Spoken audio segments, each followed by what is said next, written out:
ఏమైంది సారు మీకు? జర్ర అయితే బండి టక్కర్ అయ్యేది. వస్తే రాని, మహా అయితే చస్తాను అంతేగా. అయితే నీకేంటి?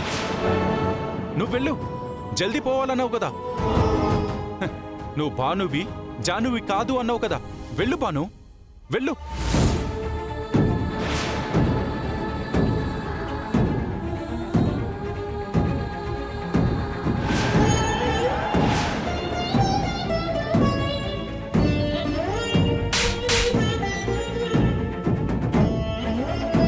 నేనే జానుని.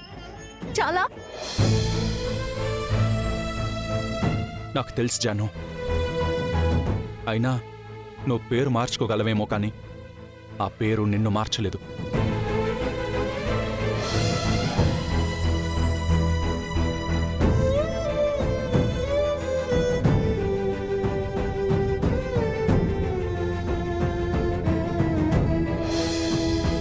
జాను, సారీ. ఎందుకు జాను?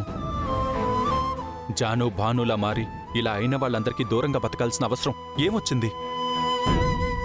చివరికి నా దగ్గర కూడా నువ్వు జాను అన్న నిజం బయటపెట్టకుండా ఉన్నావంటే దీని వెనకాలేదో పెద్ద కారణమే ఉండుంటుంది. అది ఏంటి జాను? చెప్పు జాను. చెప్తాను విశ్వ, జరిగిందంతా చెప్తాను. జై నన్ను నరకయాతన పెట్టాడు. తన నుంచి ఎలా తప్పించుకోవాలో అర్థం కాని నాకు గోవాకి తీసుకెళ్ళినప్పుడు ఒక ఛాన్స్ దొరికింది. ఆ ఛాన్స్ను ఉపయోగించుకొని నేను సముద్రంలో దూకేశాను. నేను చనిపోయాను అనుకొని జై అక్కడి నుంచి వెళ్ళిపోయాడు.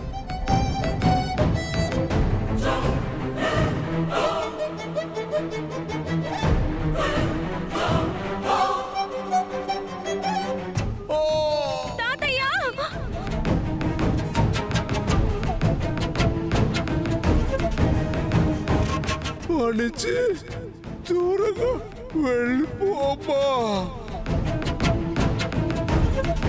నన్ను, నాకు, నా వాళ్ళకి దూరం చేసే జీవితం నాకొద్దు.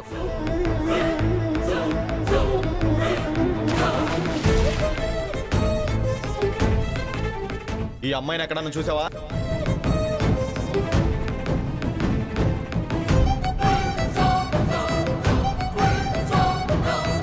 నా వాళ్ళని కాపాడుకోవాలన్నా, అతని చెర నుంచి బయటపడాలన్నా నాకింతకు మించి వేరే దారి కనిపించలేదు విశ్వ.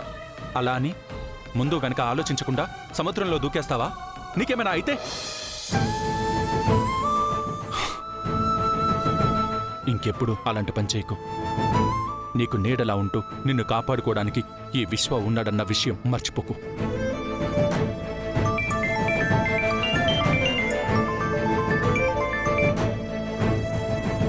పద, మన ఇంటికి వెళ్దాం.